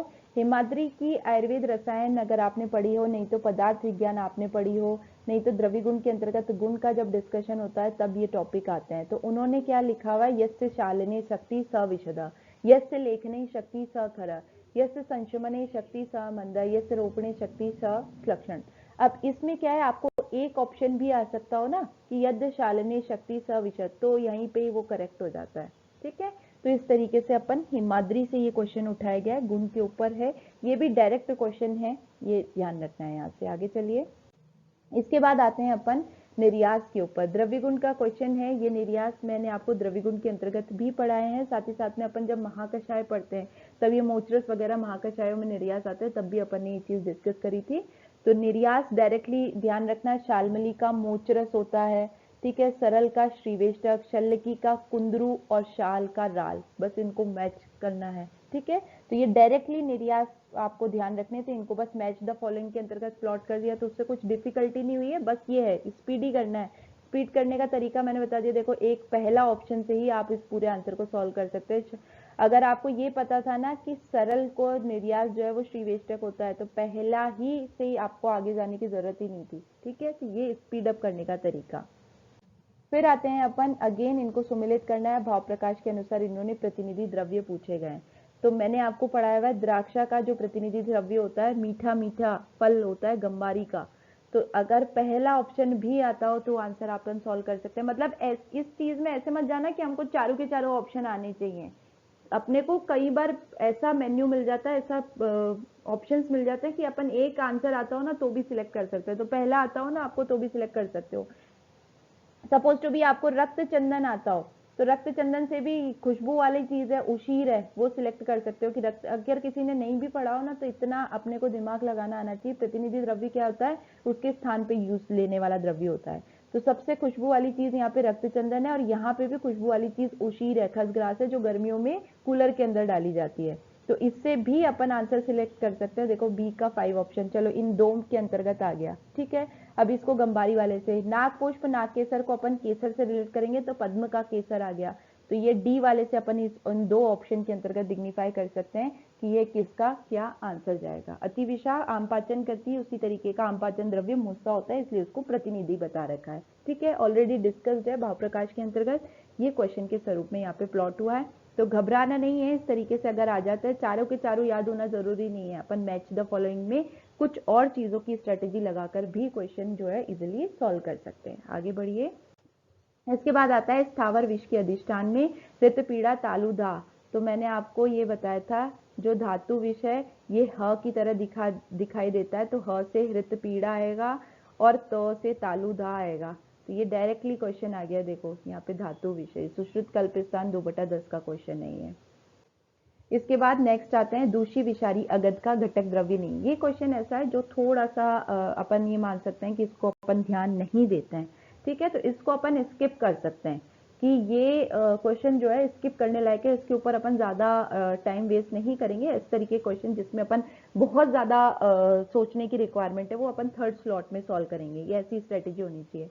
तो इन्होंने कल्प स्थान का क्वेश्चन पूछा है, दूषी विषारी अगध का कंटेंट नहीं है, इसमें होता है पिपली कृतन जटामांसी सावर सुषमेला सुवर्चिका स्वर्ण। तो यष्टि मधु नहीं है, ये पूछा गया था क्वेश्चन। तो मेरा सजेशन आपको ये कि अगर इस तरीके के क्वेश्चन आते हैं तो उसको थर्ड स्लॉट में सॉल्व करना, जब अपन डिलीटिंग मेथड अपनाएंगे। ठीक है, आगे चलिए। इसके बाद नेक्स्ट आते हैं एंटीडोट पूछे गए हैं आपसे। तो सीधा सा पैरासीटामोल का एंटीडोट सबको याद होना चाहिए, एसिटाइल सिस्टीन। ये पैरासीटामोल का एंटीडोट होता है, फर्स्ट एसिटाइल सिस्टीन। ठीक है, तो ये पैरासीटामोल का एंटीडोट पूछा गया है, ये अपने को ध्यान रखना है। लिस्ट ए और लिस्ट बी को अपने को मैच द फॉलोइंग मिलाना है। ठीक है, फिर आते हैं अपन इसके ऊपर नेलोक्सेन, ये ओपियम से रिलेट करता है। इथेनॉल, इथेनाइल ग्लाइकॉल, पेनिसिलामाइन का कॉपर। तो ये दो तो सबके पड़े हुए होते हैं, तो इन दो के बेसिस पे अपन आंसर सॉल्व कर सकते हैं। नेलोक्सेन का क्या बता रखा है, अफीम। तो ए का 4th ऑप्शन ये सब के अंदर आया हुआ है। अब आ जाते हैं बी के ऊपर। तो बी क्या है, बी इज एथेनॉल। चलो उसको नहीं आता है आपको, तो थर्ड ऑप्शन पे आते हैं एसिटाइल सिस्टीन। तो ये पैरासीटामोल का होता है, तो सी का फर्स्ट। तो इससे आपका आंसर सॉल्व हो जाएगा। आपको ये दो सबको मैक्सिमम याद होते हैं, ये फिर भी चलो भूल जाते हैं, तो इन दो से भी अपन आंसर सॉल्व कर सकते थे। ये कहना चाह रही हूँ आपको कि आप स्मार्टनेस दिखाना वहाँ पे, ऐसा नहीं है कि मैंने पढ़ा नहीं है, मेरे को ये तो पता है नेलोक्सेन ओपियम का होता है, पैरासीटामोल का एसिटाइल सिस्टीन होता है, पर इन दो का नहीं पता। तो उस तरीके में आंसर को मत छोड़ देना, इस तरीके से आप सॉल्व कर सकते हैं। फिर आगे चलते हैं अपन चाउटेक साइन। ये लगभग ये क्वेश्चन हर एमपीपीएससी के अंतर्गत अभी रिपीट हुआ था, ये क्वेश्चन कई बार आया हुआ है। ये ऑक्जेलिक एसिड की पॉइजनिंग का बहुत कार्डिनल फीचर है। तो ये किस विषाक्तता के लक्षण है, ये ध्यान रखना है। छर्दी टिटैनी चाउटेक साइंस, ये ऑक्जेलिक एसिड पॉइजनिंग के, ये डायरेक्ट क्वेश्चन है, कई प्रीवियस एग्जाम के अंतर्गत रिपीट हो चुका है। तो मॉडर्न का क्वेश्चन ये ऐसा नहीं है जो अभी तक आया नहीं है, ये ऑलरेडी रिपीटेड क्वेश्चन है। इसके बाद गैजेट नोटिफिकेशन 2016 के अनुसार हरिद्रा खंड की संविलिता अवधि, तो ये भेषज कल्पना के अंतर्गत राइज करता है। कुछ लोगों ने इसका क्वेश्चन 2 ईयर्स दे रखा है, लेकिन मैंने खुद ने गजट नोटिफिकेशन देखा है, उसमें 3 ईयर आया है, खंड की जो अवधि बता रखी है, तो वो 3 साल ही इसका आंसर करेक्ट जाएगा। हाँ, ये अगर क्वेश्चन अगर आपने गजट नोटिफिकेशन के बारे में आइडिया नहीं हो तो इस क्वेश्चन को आपको स्किप करना चाहिए, क्योंकि ये नेगेटिव कराएगा फिर आपको। ठीक है, जिसको आइडिया है ठीक है, वो तो जैसे मैंने बता दिया भेषज कल्पना में पढ़ाया जाता है, 3 साल इसका आंसर जाएगा, लेकिन जिसका आइडिया नहीं है वो स्किप करेंगे इस क्वेश्चन के अंतर्गत, क्योंकि अपन डिलीटिंग मेथड नहीं लगा सकते कि ऐसा होगा, नहीं हो सकता वो चीज से, क्योंकि चूर्ण की संवृता अवधि या उस तरीके से जाएंगे, गैजेट नोटिफिकेशन बिल्कुल चेंज हो जाता है। तो ऐसे क्वेश्चन को ठीक है नेगेटिव मार्किंग से बचने के लिए स्किप करना चाहिए। फिर आते हैं अपन, द्रुति को निम्नलिखित में किस तेल में संरक्षित करा जाता है? कुसुम्ब के स्नेह में संरक्षित करा जाता है। अपन ने ये ऑलरेडी डिस्कस कर रखा है, रस शास्त्र का क्वेश्चन है। नेक्स्ट इज रस वाग्भट के अनुसार मल्लमूषा मल्ल को स्वेदित करने के काम आती है, ऐसे पढ़ा था ना। मल्लमूषा क्या करती है? स्वेदन करती है, मल्ल का स्वेदन करके निकाल देती है, तो परपटी के स्वेदन का कार्य करती है। ठीक है, नेक्स्ट इज रस तरंगिणी के अनुसार 12 वर्ष की आयु के बच्चे में रस सिंदूर की मात्रा। देखो रस सिंदूर क्या है, एक्चुअली में क्या एंटीबायोटिक की तरह काम करता है ये आयुर्वेदिक, तो ये आपको अप्लाइड एस्पेक्ट के फॉर्म में रस सिंदूर काफी यूज में लेते हैं, बच्चों की काश श्वास के अंतर्गत भी काफी यूज में लिया जाता है इसको। तो इसकी जो मात्रा है वो डिफरेंट एज के हिसाब से डिफरेंट बताई गई है, वो मैं आपको बता देती हूँ यहाँ पे। देखो अप टू 1 ईयर है ना, ये 1/16 रत्ती होती है ये मात्रा, अप टू 1 ईयर। ठीक है, 2 साल के बच्चे की जो मात्रा होती है वो 1/7 रत्ती होती है। फिर 6 साल के बच्चे के लिए जो मात्रा होती है वो 1/3 रत्ती होती है। 12 साल के बच्चे के लिए जो मात्रा होती है आधा रत्ती होती है, और इसके बाद एडल्ट की जो डोज होती है वो होती है 1 रत्ती। ठीक है, तो ये आपको ध्यान रखना है, 1 रत्ती 125 mg 120 से 125 mg के बराबर इसको माना जाता है। तो 1 रत्ती एडल्ट डोज है, 12 वर्ष के बच्चे के लिए आधा रत्ती होती है, 6 साल के लिए 1/3, 2 साल के लिए 1/7 और 1/16 अप टू 1 ईयर। ठीक है, फिर देखिए रस रत्नाकर, तो रत्ना जो है नित्यनाथ को प्रिय है, ऐसे अपन ने इसको डायरेक्टली ध्यान रखना है, और ये ऑलरेडी डिस्कस कर चुके हैं। तो इसमें क्या है, रस रत्नाकर के लेखक नित्यनाथ। नेक्स्ट वन इज बृहत रसराज सुंदर के अनुसार वंग विकार का उपचार है, तो ये डायरेक्टली इंडिकेशन है, रसशास्त्र का क्वेश्चन है, मेषरंगी चूर्ण और शर्करा।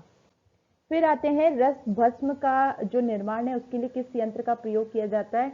तो अपन आपने शायद इसको डिस्कस किया हो ना किया हो, लेकिन डमरू यंत्र क्या होता है मैंने पहले भी बताया। डमरू यंत्र में 2 सेम परिमाण के मशक लेके उसको यहाँ से शराब संपुट करके ऊर्ध्वपातन या पतन किया जाता है, और किसका?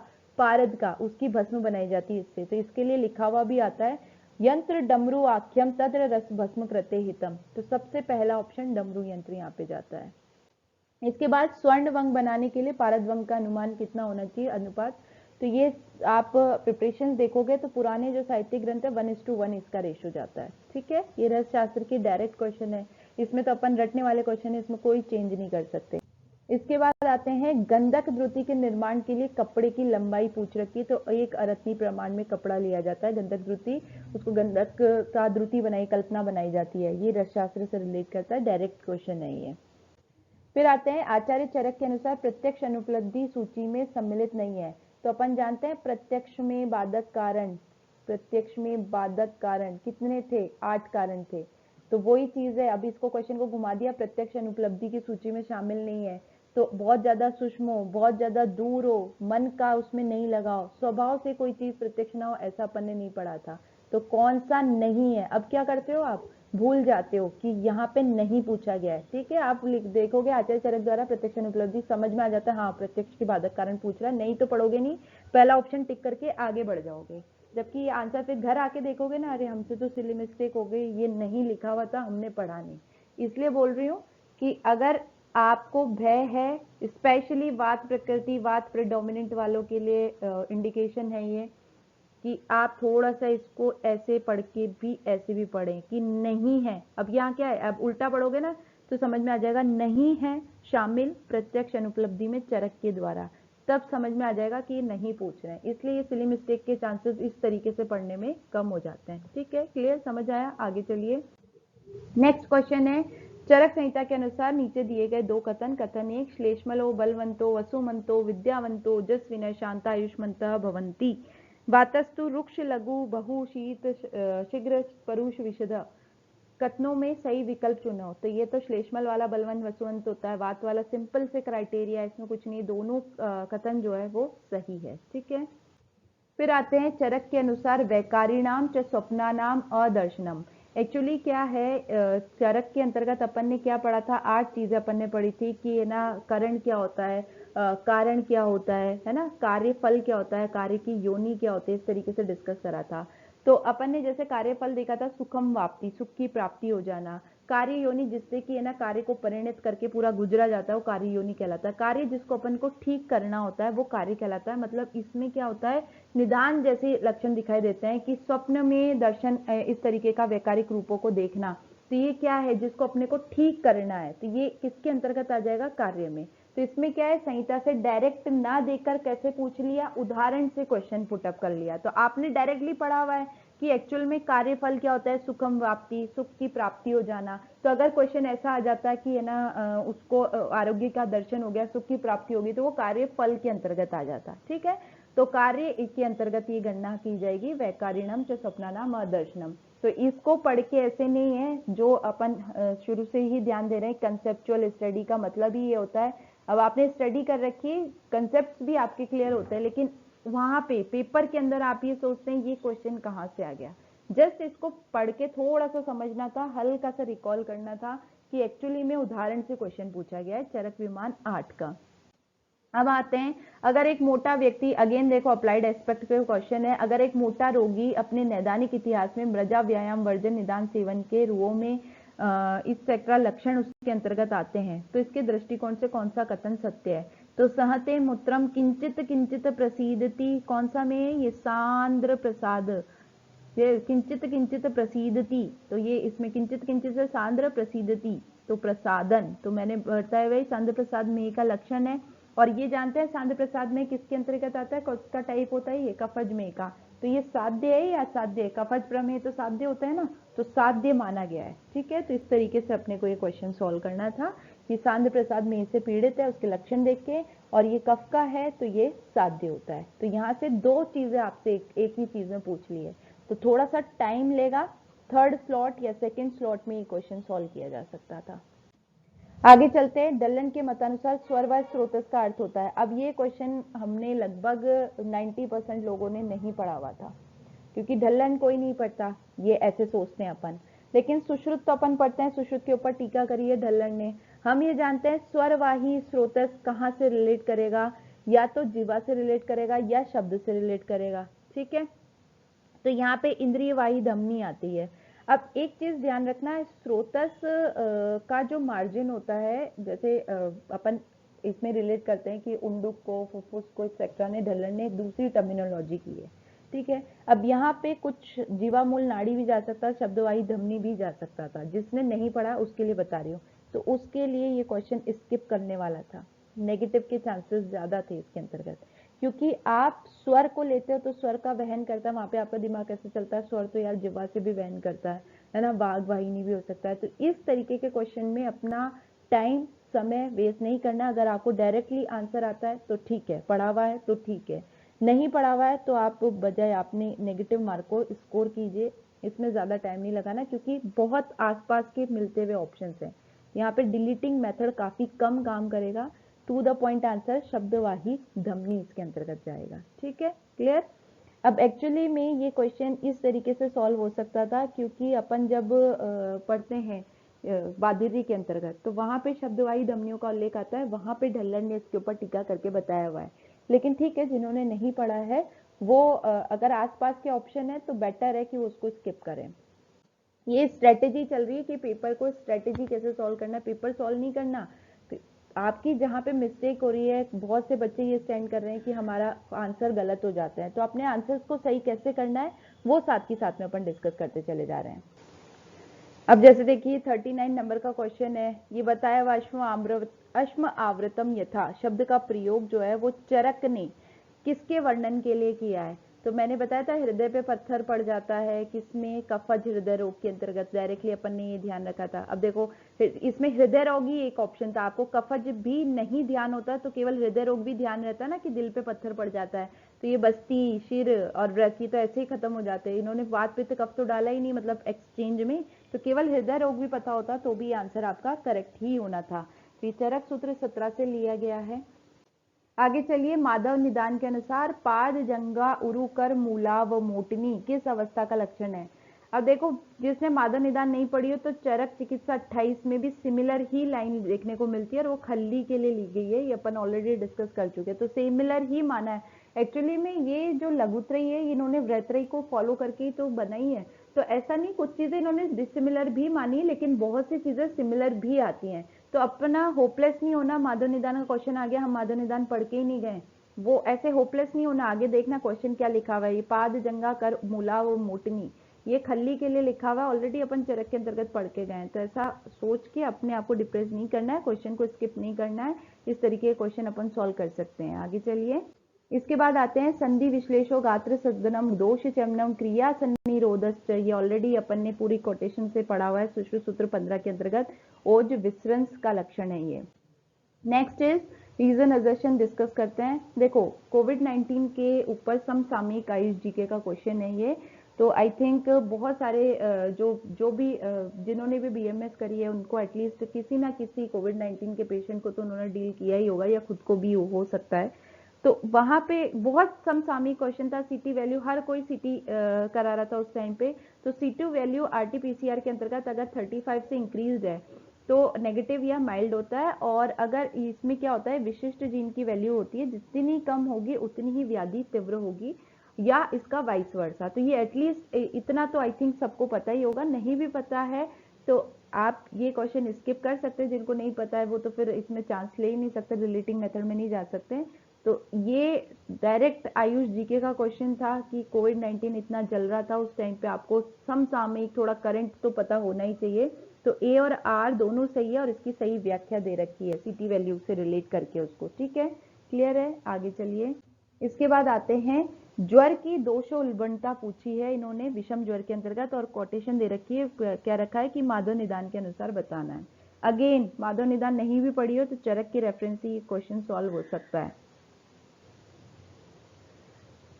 यहाँ पे देखो अपन ने जैसे कि चरक के अंतर्गत डिस्कस किया था कि सबसे अगर तीन चीज़ों का तीन दोष जो है वात पित्त कफ, इनका अपन कॉम्बिनेशन बनाएंगे तो सबसे हल्का वात पित्त, फिर उससे थोड़ा सा भारी वात कफ और सबसे भारी कफ पित्त बनता है। तो सबसे ऊपर रहेगा हल्का मतलब सिर के ऊपर, फिर उससे कम पृष्ठ के ऊपर, फिर उससे नीचे त्रिक के ऊपर रहेगा, ठीक है। तो यही कॉम्बिनेशन आपसे यहाँ पे पूछा गया था, बस इन्होंने टिकी ये कर दिया कि माधव निदान के अनुसार बोल दिया, तो फिर इसको केवल ये पढ़ के नहीं अपने को क्वेश्चन छोड़ना था। आगे चलिए, एज इट इज इसको किसके अनुसार बता रखा है, चरक के अनुसार ही है।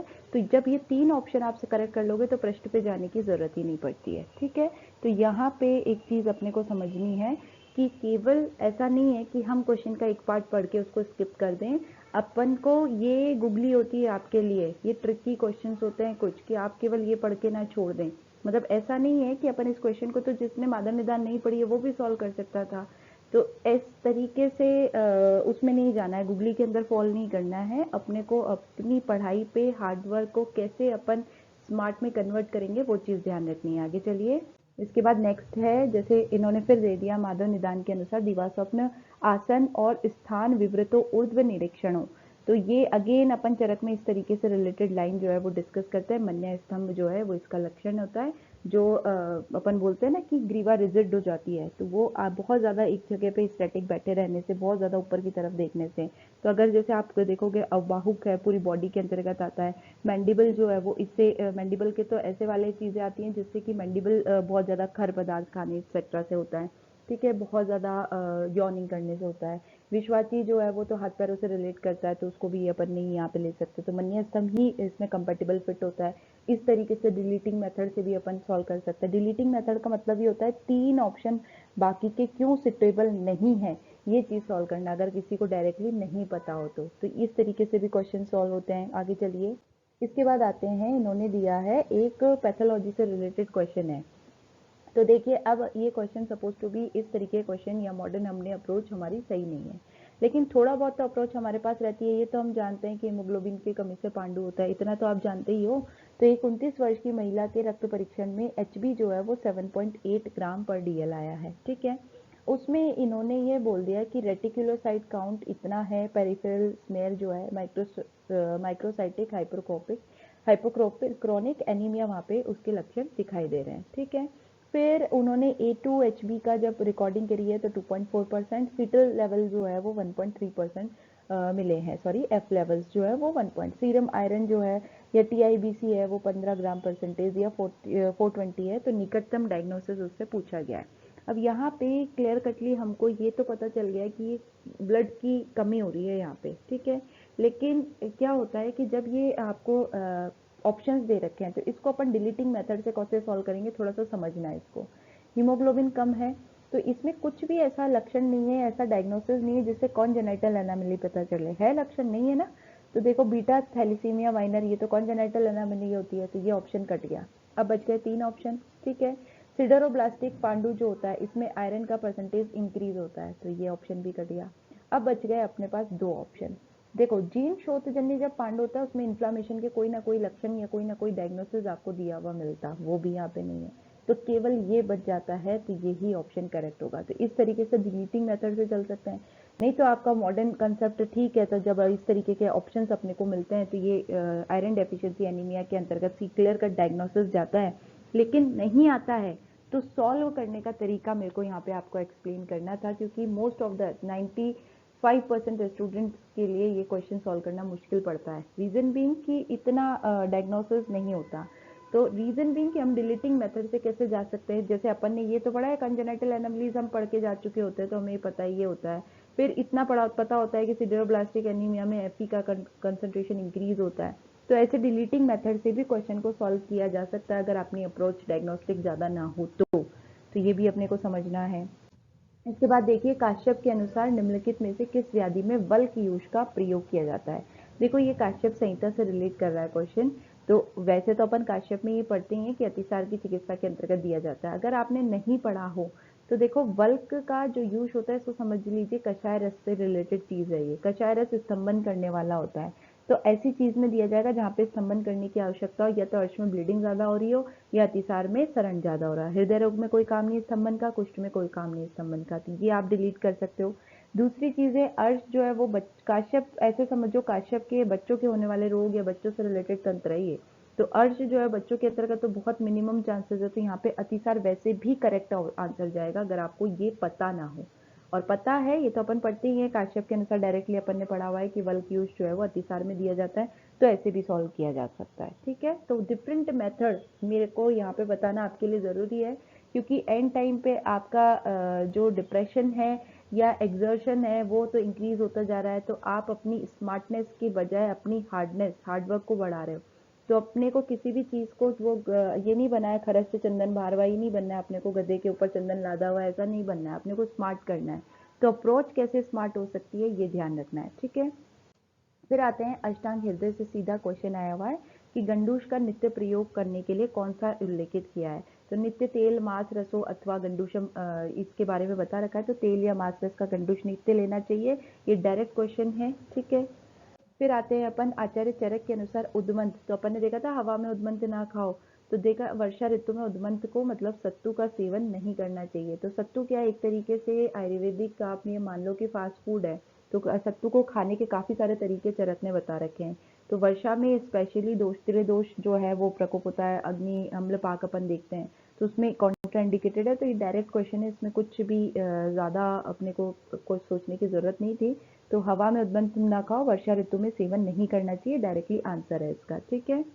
इसके बाद आते हैं चरक के अनुसार बाधिर्य शुमा साधो हृदय व्यथा, ये किसके अंतर्गत आया है। तो ये चीज आपको ध्यान रखनी है। अपन ने न वेगान धारणी अध्याय पढ़ा था, उसमें ये देखा था कि अगर बहुत ज्यादा पिपासा का वेग रोक लेते हैं तो डिहाइड्रेशन के लक्षण इस तरीके के उत्पन्न होते हैं, वो व्यक्ति को बहरा भी कर सकता है, हृदय व्यथित हो सकता है। तो ये डायरेक्ट क्वेश्चन है, बाधिर्य शुमा साधो पिपासा के अंतर्गत आता है। आगे बढ़िए। इसके बाद आते हैं 50th नंबर के क्वेश्चन पे। यहाँ पे देखो अपामार्ग तंडुलीय अध्याय जो है उसके अनुसार क्वेश्चन बता रखा है कि कौन सी दीपनीय शूलग्नि यवागु का घटक द्रव्य नहीं है। तो अपन ये जानते हैं दीपनीय शूलग्नि वैली यवागु पंचकोल से निर्मित यवागु है, तो उसमें पिपली पुपला मूल चव्य चित्रक नागर है, तो मरीच उसका कंटेंट नहीं है। डायरेक्ट क्वेश्चन था, इसमें कुछ भी, बहुत सिंपल क्वेश्चन है, देखते ही मतलब ये कॉन्फिडेंस को बूस्टअप करने वाला क्वेश्चन है, ठीक है। इसके बाद आते हैं दो कथन दिए हुए हैं। इसमें लिख रखा है एस्बेस्टोसिस व्याधि के अंतर्गत थूक स्पिट जो होता है उसके अंतर्गत एस्बेस्टोसिस बॉडीज दिखाई देती है, ये ठीक है। फिर आते हैं कि एस्बेस्टोसिस व्याधि के अंतर्गत छाती में एक्सरे के अंतर्गत फेफड़ों के निचले 2/3 भाग के अंतर्गत स्नोस्टॉर्म दिखाई देता है। तो स्नोस्टॉर्म नहीं दिखाई देता, सिलिकोसिस के अंतर्गत स्नोस्टॉर्म दिखाई देता है, मतलब लंग्स के अंतर्गत इस तरीके की अपीयरेंस आपको दिखाई देगी। एक्सरे जब निकालेगा ना तो ऐसे स्नो की तरह अपीयरेंस उसमें दिखाई देने लग जाती है, ठीक है।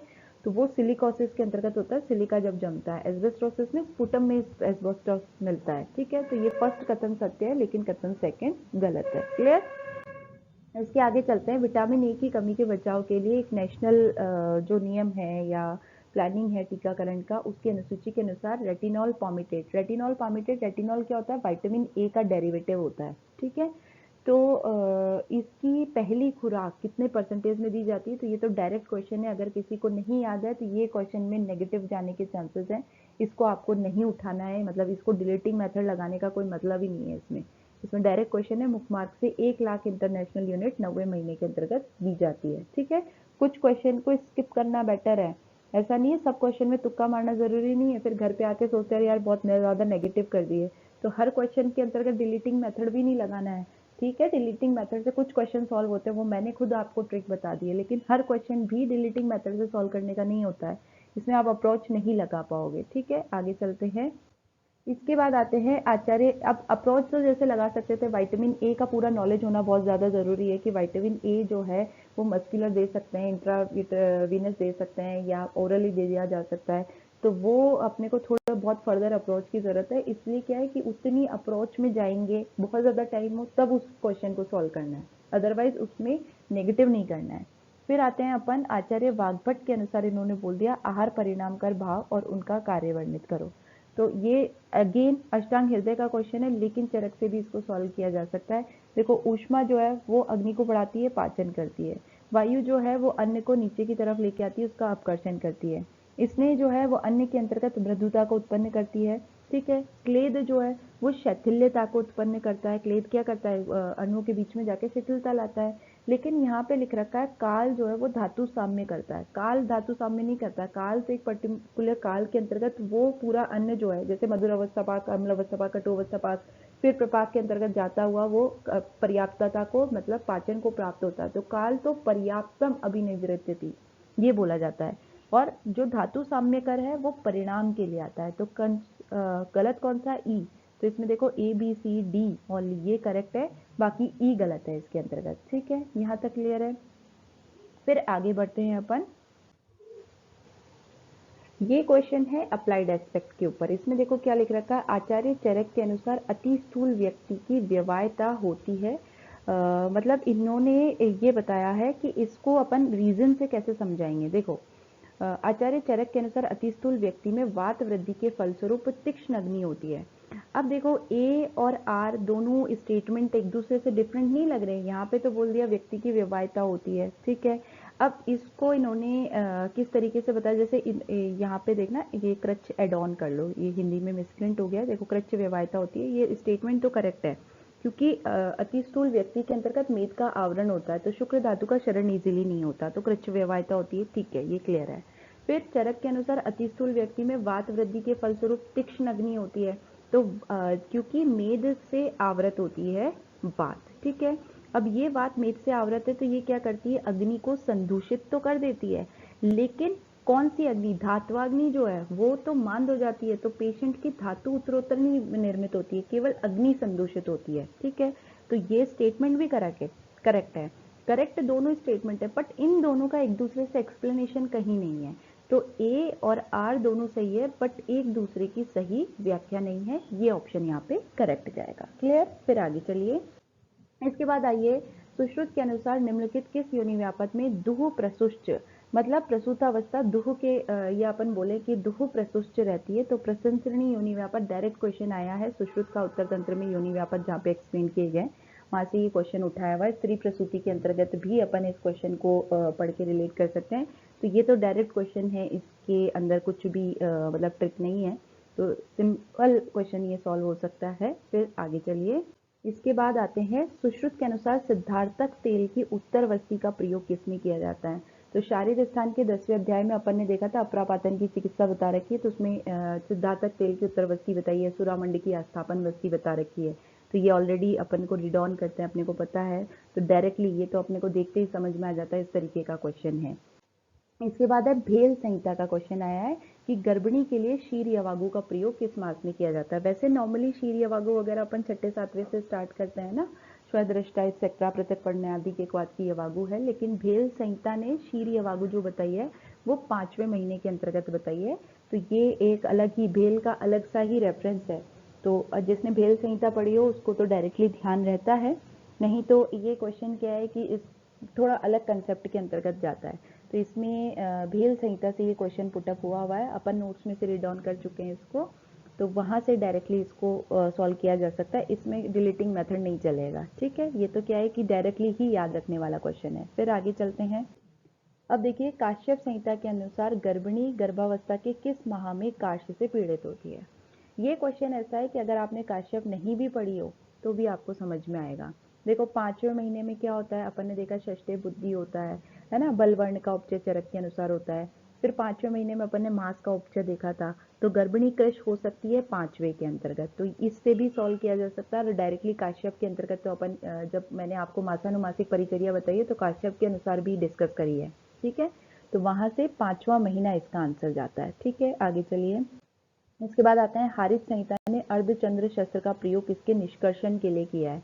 ठीक है, तो मृत गर्भ के लिए अर्धचंद्र शस्त्र का प्रयोग किया जाता है, ये डायरेक्ट इंडिकेशन है, स्पेशली हारित संहिता के अंतर्गत बताया गया है। तो ये देखो निष्कर्षण हमेशा मोस्टली अगर देखा जाए तो यमल गर्भ का तो इसमें निष्कर्षण के केस में ये 3 ही ऑप्शन जो है वो फिट होते हैं। तो वैसे तो डिलीटिंग मेथड में इसको आप हटा सकते हो, लेकिन याद रखने का तरीका डायरेक्टली ये बता रखा है, आधा चंद्र मृत गर्भ को निकालने के काम आता है। और वैसे मोस्ट अप्रोप्रिएटली इसको सुश्रुत के अंतर्गत भी अपन ने डिस्कस किया था, तो आहारित अगर अलग से ना पढ़ी हो तो सुश्रुत के साइमल्टेनियसली जब अपन पढ़ रहे थे तब मृत गर्भ का निष्कर्षण अपन ने इससे डिस्कस किया था। ठीक है, यहाँ तक क्लियर। फिर आगे चलिए। अब देखो हारित संहिता का अगेन एक और क्वेश्चन आया है कि पंचकोल यवागु जो है मूड गर्भ की चिकित्सा में किस प्रकार निर्दिष्ट है। तो देखो ये क्वेश्चन अगर आपको नहीं भी आपने पढ़ा हो ना, तो पंचकोल क्या है, पिपली, पिपलामूल, चवि, चित्रक, नागर। स्पेशली अगर देखें तो वात और कफ इनके अंतर्गत ये काम कर सकते हैं। ठीक है, पित्त के अंतर्गत नहीं, उष्ण है। ठीक है, रक्त पित्त, ये 2 ऑप्शन तो अपन ने यहाँ पे डिलीट कर दिए। ठीक है, यहाँ तक क्लियर है। फिर स्पेशली अपन को कफ और वात में से अब एक ऑप्शन को चूज करना है। अब देखो मूड गर्भ की चिकित्सा हो रही है, मूड गर्भ अपन समझ सकते हैं कि वात की इसमें स्पेशली अनुलोमन जो है वो ठीक तरीके से नहीं होता है, तो अगर कफ और वात में से सिलेक्ट करना हो तो स्पेशल अपन किस पे जाएंगे, वात के ऊपर जाएंगे। ठीक है, क्योंकि अनुलोमन कराना है, तो ये एक स्पेसिफिक या अनुभूत करके अपन सोच सकते हैं कि मूड गर्भ क्या है, इसमें वात की जो है वो गति नहीं होती है ठीक तरीके से, या बहुत सारी चीज़ें होती है, उससे आकृति जो है वो गर्भ की चेंज हो जाती है। एक्चुअल में मूड गर्भ क्या है कि वो वात का अनुलोमन ढंग से नहीं हो रहा है, इसी कारण से वो डिफरेंट तरीके की पोजीशन के अंतर्गत आ जाता है। ठीक है, तो इसमें स्पेशली जैसे इसमें आएगा कंसेप्ट तो वो वात के अंतर्गत होता है। ठीक है, तो अगर किसी को नहीं याद है तो डिलीटिंग मेथड इस तरीके का हो सकता था इस क्वेश्चन के प्रति। डायरेक्टली याद है तो पंचकोल यवागु मूड की चिकित्सा में वात में प्रयुक्त होती है, वो ठीक है। मतलब इसमें जब 50-50 का रेशियो होता है ना 2 ऑप्शन में, तो थोड़ा सा ये थर्ड स्लॉट के अंतर्गत पेपर का जो थर्ड स्लॉट चलेगा उसमें क्वेश्चन सॉल्व करने वाला है। तो अब अपने पास 2 ऑप्शन में 50-50 का रेशियो है कि ये भी जा सकता है, ये भी जा सकता है। ऐसे क्वेश्चन में आपको रिस्क ले सकते हो। इस क्वेश्चन में आप मैं कहूँगी कि यहाँ पे आप नहीं आता है डिलीटिंग मेथड से तुक्का जो है, मतलब अपने स्वविवेक से जो युक्ति से सॉल्व करना चाहते हो तो यहाँ रिस्क ले सकते हो। लेकिन अगर यहाँ पे रेशो 75 और 30 का है तो चलो ठीक है, अपने को समझ आ जाएगा, लेकिन इससे ऊपर नीचे रेशो अगर हो जाता है तब आपको रिस्क नहीं लेना चाहिए। ठीक है, मतलब रिस्क भी कैसे ली जाती है, कैलकुलेटेड वे में रिस्क लेना चाहिए हमेशा। ऐसे नहीं है कि हमको कुछ भी लग रहा है हमने रिस्क ले ली, क्योंकि नेगेटिव सिस्टम अपने पीछे काम कर रहा है। तो यहाँ तक मैंने आज जो है फर्स्ट पार्ट इस पेपर का सॉल्व कराया है, जिसमें 60 क्वेश्चन अपन ने कवर किए। पहली चीज अपन ने ये देखी कि संहिता का कितना वेटेज है, सब्जेक्ट्स का कितना वेटेज है, कौन सा पार्ट कितना आता है, ठीक है, किस चीज पे अपने को ज्यादा गौर करने की जरूरत थी रिवीजन के हिसाब से। दूसरी चीज, पेपर सॉल्व करने की टेक्निक कितनी होती है, कितने स्लॉट में अपन बांट सकते हैं, ठीक है। देखो ऐसा नहीं है आज मैंने आपको समझा दिया है तो आप हमेशा इस अप्रोच को लें, सबके लिए अपनी एक डिफरेंट अप्रोच होती है। लेकिन हाँ ठीक है, अपने को ये ज्ञान तो होना चाहिए कि हाँ ऐसा नहीं है कि हम एक ही बार में पेपर सॉल्व करेंगे। अगर शुरुआत में कुछ क्वेश्चन गलत लग रहे हैं तो अपने कॉन्फिडेंस को नीचे जाने के बजाय हमारा मेथड ये होना चाहिए कि अपन उस टाइम पे उसको स्किप करें और कुछ क्वेश्चन ऐसे ढूंढे कि अपने को इजीली आंसर पता चल जाए या इजीली अपने से सॉल्व हो जाए, तो वो अपने लेवल को हाई रखेगा और आपका जो डिप्रेशन है एग्जाम के टाइम पे, जो भय है, वो कम रहेगा, ठीक है। तो वो स्लॉटिंग करके अपन पेपर सॉल्व कर सकते हैं। दूसरी चीज, क्वेश्चन को आगे से पढ़िए, क्वेश्चन को पीछे से पढ़िए, उससे नेगेटिव होने के चांसेस कम रहते हैं। नहीं शब्द जो है, क्रमशः शब्द जो है वो आसानी से दिखाई देता है। तीसरी चीज, अपन ने डिलीटिंग मेथड को डिस्कस किया कि जो क्वेश्चन अपने को नहीं आते हैं तो कैसे सॉल्व कर सकते हैं, ठीक है। स्मार्ट अप्रोच किस तरीके से हो सकती है क्वेश्चन को पढ़ने की, डील करने की, कि मादा निदान का क्वेश्चन है लेकिन वो चीज़ चरक से भी सॉल्व हो सकती है, वो अपने को रेफरेंस से अपन क्वेश्चंस को जो है सॉल्व कर सकते हैं। इसी के साथ साथ बाकी के जो 60 क्वेश्चंस जो बच जाते हैं उसमें मैं डिफरेंट ट्रिक के साथ आपको और इसी पेपर को अपन डिस्कस करेंगे। बी श्योर कि ये जो लेक्चर्स है मीन टाइम में, मतलब इससे अपनी स्टडी का टाइम हैम्पर नहीं करना है। जब आप बोर हो रहे हैं उस मीन टाइम के अंतर्गत इस लेक्चर को सुने। हो सकता है आपको स्ट्रेटेजी के मैटर में या कुछ गलतियां आप पेपर सॉल्व करने में कर रहे हो तो आपको उससे फायदा ही हो जाए, ठीक है। तो यहाँ पे मैं फर्स्ट पार्ट को फिनिश करती हूँ। Thank you.